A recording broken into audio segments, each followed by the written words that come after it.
Des dizaines de Nigériens ont participé samedi à Niamey à une marche contre les exactions de Boko Haram et pour dénoncer les conditions de vie des quelques 50 000 déplacés des camps dans la région de Difa après l'attaque massive menée par le groupe islamiste le 3 juin sur la ville de Bosso. La société civile a lancé un appel à tous les citoyens épris de paix et tout, et je me suis sentie concernée.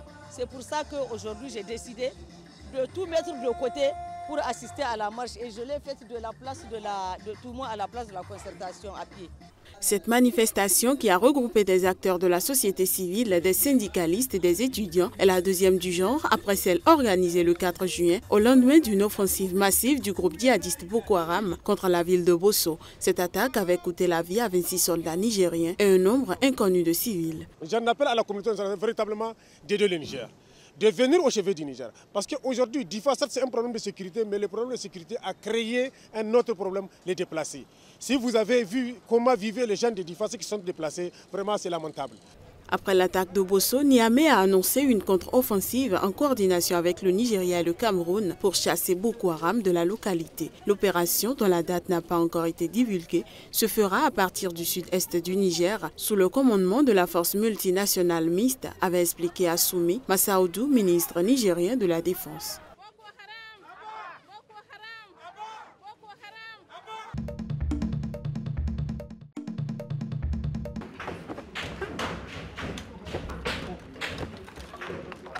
Au moins 200 personnes ont été tuées depuis quelques jours avec la reprise des combats entre les forces fidèles aux frères ennemis sud-soudanais, le président Salva Kiir et le chef rebelle Riek Machar. Tout a commencé jeudi lors d'accrochages déplorés par les deux camps.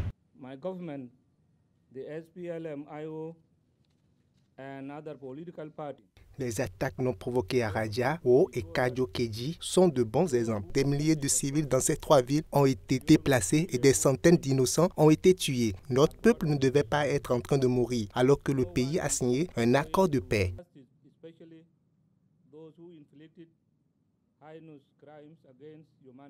Les échanges de tirs à l'arme lourde se sont poursuivis jusqu'à 18 h vendredi dans la capitale, alors que les chefs des deux camps appelaient au calme au cours d'une conférence de presse au palais présidentiel. Des milliers de civils, fuyant les violences, ont quitté plusieurs secteurs de la capitale.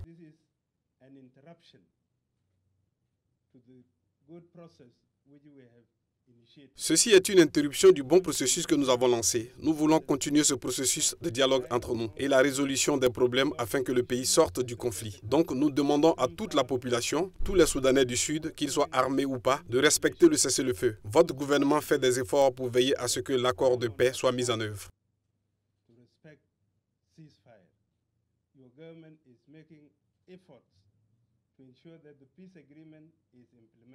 Plusieurs voix au sein de la communauté internationale se sont élevées pour demander l'arrêt des hostilités et le respect du cessez-le-feu, mais jusque-là, sans succès.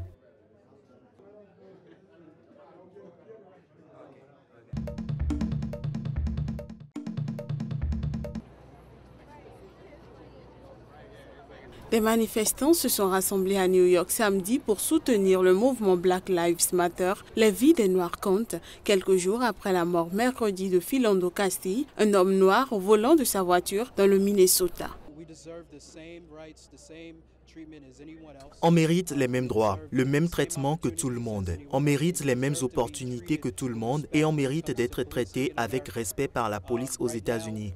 En ce moment, les États-Unis font face à une crise lorsqu'il s'agit de la police et des personnes noires. La brutalité de la police est complètement chaotique et c'est pour cela que c'est important pour moi d'être ici, de parler de ces problèmes.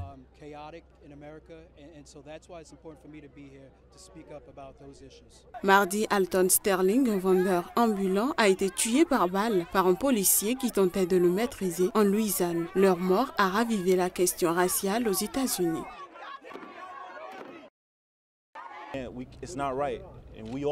Nous ne pouvons pas, ce n'est pas juste. Peu importe notre position, d'un point de vue économique, racial, sexuel, cela n'a pas d'importance. Des gens meurent aux mains de ceux qui sont supposés être là pour les protéger et nos impôts paient pour cela. Nous ne supportons plus cela, plus personne ne le supporte.